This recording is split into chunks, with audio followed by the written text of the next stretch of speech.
बोलो श्रीमद् भागवत पुराण की जय हो।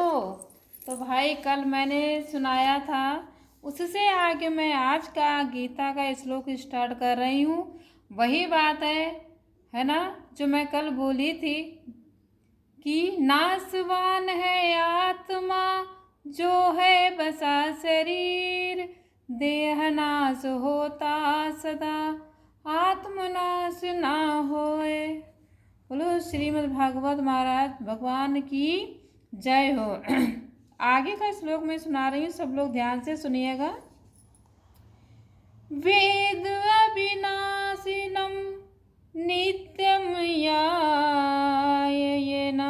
अजम अव्यम कथम सा पुरुषा पार्थ कम घातयति हंतिकम।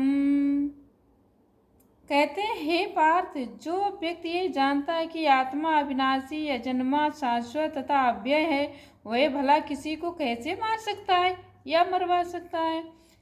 कहने का मतलब है कि प्रत्येक वस्तु की समुचित उपयोगिता होती है, और जो ज्ञानी होता है वह जानता है कि किसी वस्तु का कहाँ और कैसे प्रयोग किया जाए। इसी प्रकार हिंसा की भी अपनी उपयोगिता है, और इसका उपयोग इसे जानने वाले पर निर्भर करता है। यद्यपि हत्या करने वाला व्यक्ति को न्याय संहिता के अनुसार प्राणदंड दिया जाता है, किंतु न्यायाधीश को दोषी नहीं ठहराया जा सकता, क्योंकि वह न्याय संहिता के अनुसार ही दूसरे व्यक्ति पर हिंसा किए जाने का आदेश देता है।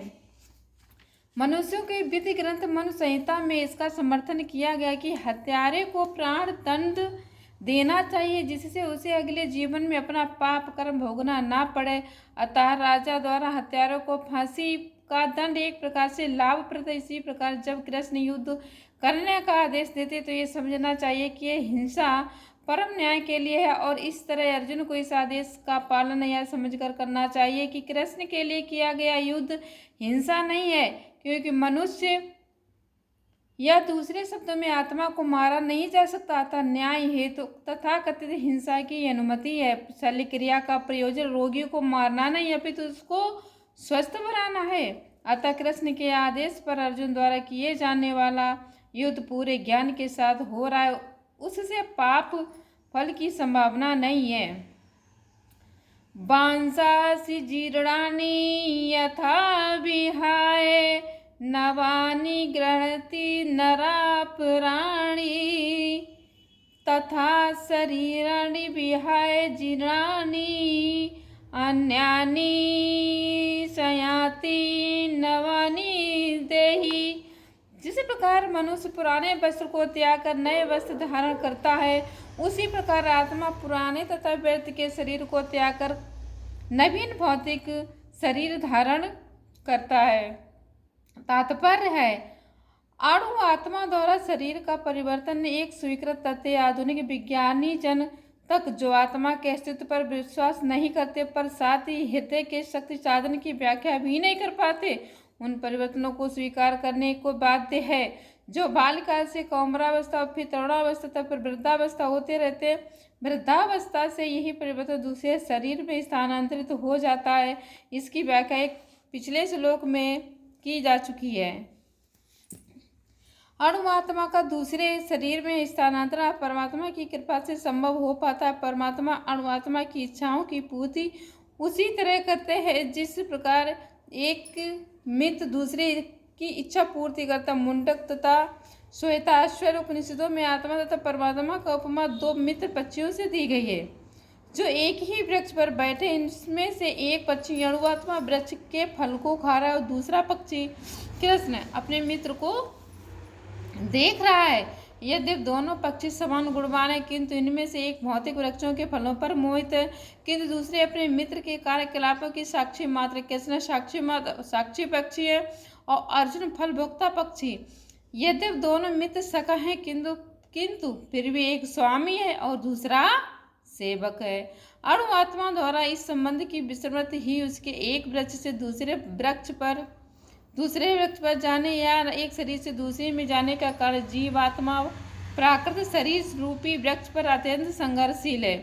किंतु ज्यों ही वह दूसरे पक्षी को परम गुरु के रूप में स्वीकार करता है, जिस प्रकार अर्जुन कृष्ण का उपदेश ग्रहण करने के लिए स्वेच्छा से उनकी शरण में जाता है, त्यों ही परतंत्र पक्षी तुरंत सारे शोकों से विमुक्त हो जाता है। मुंडोक उपनिषद 3:1-2 तथा श्वेताश्वर उपनिषद 4:7 समान रूप से इनकी पुष्टि करते हैं। क्या करते हैं? समाने वृक्षे पुरुषो निमग्न अनिशया शोचति मुहे समाना जुष्टम यदा पश्यन्त अन्यमीश मत्स्य महिमा अनुमिति वीत शोकाः। यद्यपि दोनों पक्षी एक ही वृक्ष पर बैठे हैं, किंतु फल खाने वाला पक्षी वृक्ष के फल के भोक्ता रूप में चिंता तथा विषाद में निमग्न है। यदि किसी तरह वे अपने मित्र भगवान की ओर उन्मुख होता है और उसकी महिमा को जान लेता है, तो वह कष्ट भोगने वाला पक्षी तुरंत समस्त चिंताओं से मुक्त हो जाता है। अब अर्जुन ने अपना मुख अपने शाश्वत मित्र कृष्ण की ओर फेरा है, उन्हें भगवत गीता समझ रहा है। इस प्रकार वह कृष्ण से श्रवण करके भगवान की परम महिमा को समझकर शोक से मुक्त हो सकता है। यहाँ भगवान ने अर्जुन को उपदेश दिया है कि वह अपने पितामह तथा गुरु के देहांतरण पर शोक प्रकट न करें, अपितु से इस धर्म युद्ध में उनके शरीरों को वध करने में प्रसन्न होना चाहिए, जिससे वे सब विभिन्न शारीरिक कर्म फलों से तुरंत मुक्त हो जाएं। बलिवेदी पर धर्म युद्ध में प्राणों को अर्पित करने वाला व्यक्ति तुरंत शारीरिक पापों से मुक्त हो जाता है और उच्च लोक को प्राप्त होता है। अर्जुन का शोक करना युक्ति संगति नहीं है। अब देखो कितनी प्यारी बात कही गई, बहुत ही अच्छी बात कही गई है। तो भाई सभी लोग ध्यान से सुनिएगा, बहुत अच्छी की आत्मा को क्या कर सकते हैं।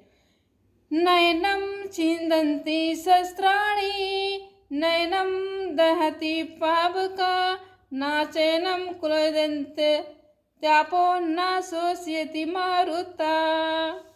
कहा कितनी प्यारी आत्मा के लिए बात कही है। ये आत्मा ना तो कभी किसी द्वारा खंड खंड किया जा सकता, ना अग्नि द्वारा जलाया जा सकता, ना जल द्वारा भिगोया या वायु द्वारा सुखाया जा सकता है। ये आत्मा है। सारे हथियार, तलवार, अग्नि शास्त्र, वर्षा के ऐसे चक्रवात आदि आत्मा को मारने में असमर्थ। ऐसा प्रतीत होता है कि आधुनिक अग्नि शास्त्रों के अतिरिक्त मिट्टी, जलवायु, आकाश आदि के भी अनेक प्रकार के हथियार होते थे। यहाँ तक कि आधुनिक युग के नाभिकीय हथियारों की गणना भी आग्नेय शास्त्रों में की जाती है। किंतु पूर्व काल में विभिन्न पार्थिव तत्वों से बने हुए हथियार होते थे। आग्नेय शास्त्रों का सामना जल के वरुण हथियारों से किया जाता था, जो आधुनिक विज्ञान के लिए अज्ञात। आधुनिक विज्ञान को चक्रवात हथियार का भी पता नहीं है। जो भी हो, आत्मा का न तो कभी खंड खंड किया जा सकता है, न किन्हीं वैज्ञानिक हथियारों से उसका संहार किया जा सकता है, चाहे उसकी संख्या कितनी ही क्यों न हो। मायावादी इसकी व्याख्या नहीं कर सकते। जीव इस प्रकार अपने अज्ञान के कारण उत्पन्न हुआ और तत्पश्चात माया की शक्ति से आवृत हो गया। ना ही आदि परमात्मा से जीवों को विलग कर पाना संभव था।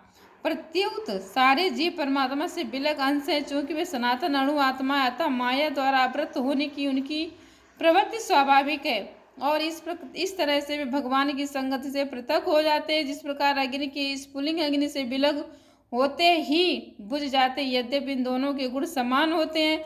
बराह पुराण में जीवों को परमात्मा का भिन्न अंश कहा गया। भगवद गीता के अनुसार वे शाश्वत रूप से ही होते हैं, अतः मोह से मुक्त होकर भी जीव पृथक अस्तित्व रखता है। जैसे कृष्ण द्वारा अर्जुन को दिए गए उपदेशों से स्पष्ट है कि अर्जुन कृष्ण के उपदेश के कारण मुक्त तो हो गया, किंतु कभी भी कृष्ण से एकाकार नहीं हुआ।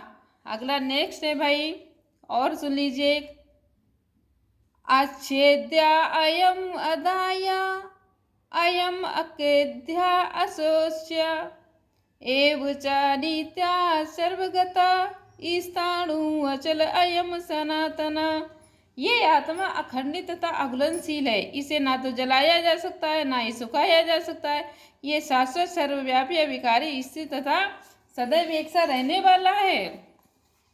तात्पर्य ये है, अणु आत्मा के इतने सारे गुण यही सिद्ध करते हैं कि आत्मा पूर्ण आत्मा का अणुवंश है और बिना किसी परिवर्तन के निरंतर उसी तरह बना रहता है।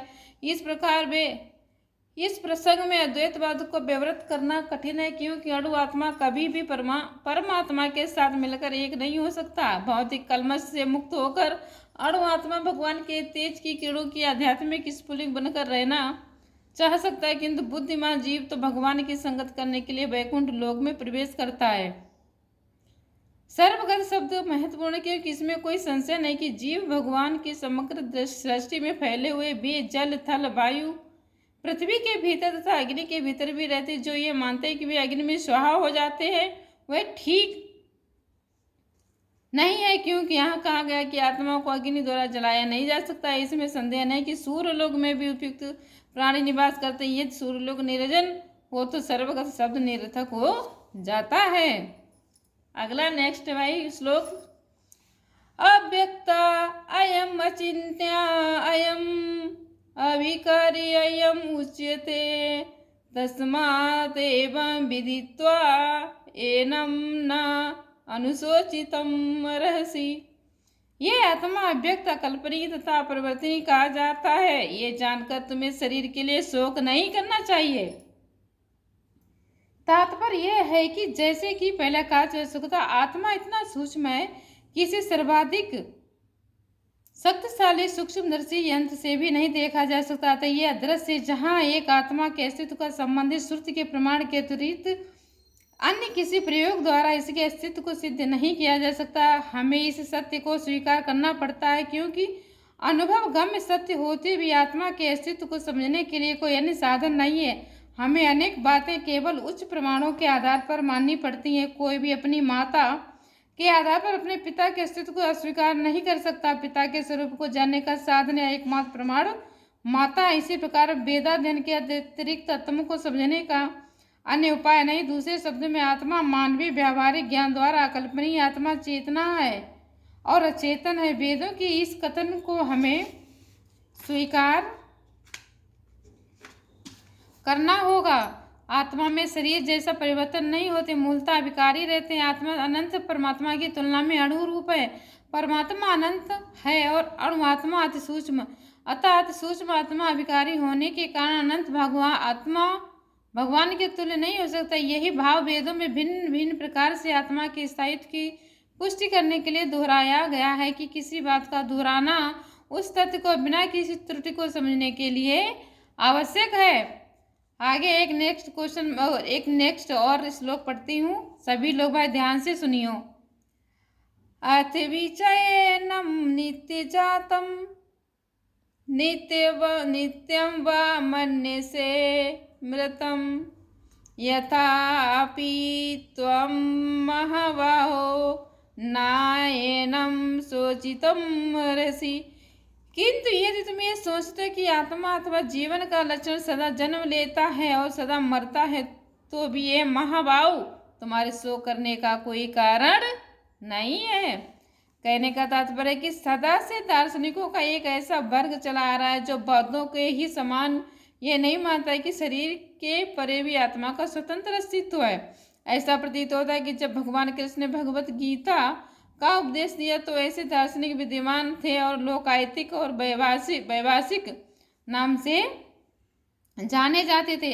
ऐसे दार्शनिकों का मत है कि जीवन के लक्षण भौतिक संयोग की एक परिपक्व अवस्था में घटित होते हैं। आधुनिक भौतिक विज्ञानी भौतिकवादी दार्शनिक भी ऐसा ही सोचते हैं। उनके अनुसार शरीर भौतिक तत्वों का संयोग है और एक अवस्था ऐसी अब आती है जब भौतिक और रासायनिक तत्वों के संयोग से जीवन के लक्षण विकसित हो उठते हैं। तत्व विज्ञान इसी दर्शन पर आधारित संप्रति अनेक छद्म धर्म जिनका अमेरिका में प्रचार हो रहा है इसी दर्शन का पालन करते हैं और साथ ही शून्यवादी अवक्त बौद्धों का अनुसरण करते हैं। यदि अर्जुन को आत्मा के अस्तित्व में विश्वास नहीं था, जैसे कि वैभाषिक दर्शन में होते, तो भी उसके शोक करने का कोई कारण न था। कोई भी मानव थोड़े से रसायनों की क्षति के लिए शोक नहीं करता अथवा कर्तव्य पालन नहीं त्याग देता। दूसरी ओर आधुनिक विज्ञान तथा वैज्ञानिक युद्ध में सत्य पर विजय प्राप्त करने के लिए न जाने कितने टन रसायन फूंक देते हैं। वैभाषिक दर्शन के अनुसार आत्मा शरीर के क्षय होते ही लुप्त हो जाता है।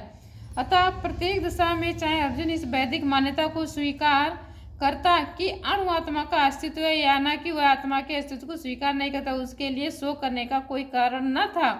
इस सिद्धांत के अनुसार चूंकि पदार्थ से प्रत्येक क्षण असंख्य जीव उत्पन्न होते हैं और ना ही और नष्ट होते रहते हैं, अतः ऐसी घटनाओं के लिए शोक करने की कोई आवश्यकता नहीं। यदि आत्मा का पुनर्जन्म नहीं होता तो अर्जुन को अपनी पितामह तथा गुरु को वध करने में पाप फलों से डरने की कोई कारण था। किंतु साथ ही कृष्ण ने अर्जुन को व्यंग्यपूर्ण भाव कहकर वह संबोधित किया, क्योंकि उसे वैभाषिक सिद्धांत स्वीकार नहीं था जो वैदिक ज्ञान के प्रतिकूल है। क्षत्रिय होने के नाते अर्जुन का संबंध वैदिक संस्कृति से तथा वैदिक सिद्धांतों का पालन करते रहने ही उसके लिए शोभनीय था।